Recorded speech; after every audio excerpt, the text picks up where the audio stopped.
America அதிநவீன போர் விமானங்கள் மற்றும் கப்பல்களை மத்திய கிழக்கில் குவிக்க இஸ்ரேல் வான்படை முழுமையான தாக்குதலுக்கு தயார் நிலையில் உள்ளது. இதனால் ஈரான் மீது பெரிய அளவில் தாக்குதல்களுக்கு வாய்ப்பு இருப்பதாக தகவல் வெளியாகியிருக்கிறது.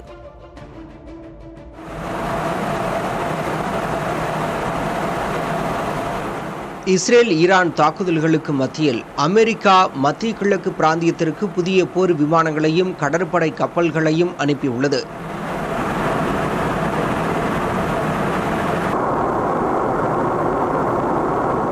F-16, F-22, F-35 போன்ற நவீன போர் விமானங்கள், எரிபொருள் நிரப்பும் விமானங்கள், கண்காணிப்பு அமைப்புகளில் சிக்காமல் இயங்க உதவும் சிறப்பு தொழில்நுட்ப இயந்திரங்கள் அனுப்பப்பட்டுள்ளன.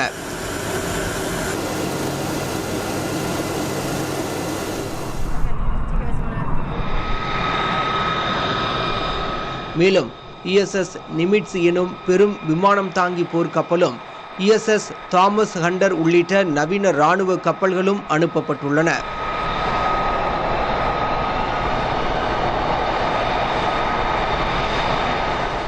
இதை முன்னெச்சரிக்கை நடவடிக்கை என்று அமெரிக்க பாதுகாப்பு அமைச்சகமான பென்டகன் கூறியுள்ளது.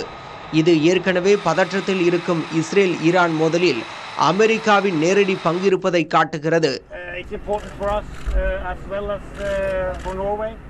மேலும் ஈரானில் உள்ள சில ராணுவ தளங்கள் மீது இஸ்ரேல் மேற்கொண்ட தாக்குதலுக்கு அமெரிக்கா உதவி செய்திருக்கலாம் என்ற சந்தேகமும் எழுந்துள்ளது.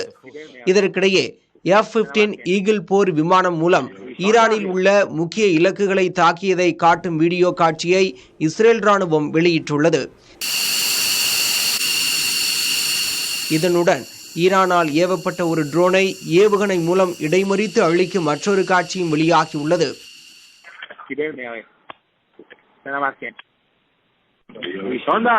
வரவிருக்கும் நாட்களில் மேலும் பெரிய ராணுவ நடவடிக்கைகள் மேற்கொள்ளப்படும் என்று இஸ்ரேல் எச்சரித்துள்ளது.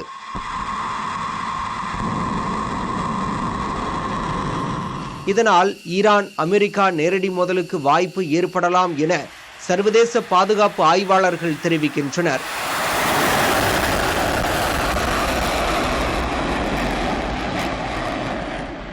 ஜெர்மனி, ஐக்கிய அரபு அமீரகம், ரஷ்யா உள்ளிட்ட நாடுகள் அமைதி அழைப்புகளை விடுத்துள்ளன.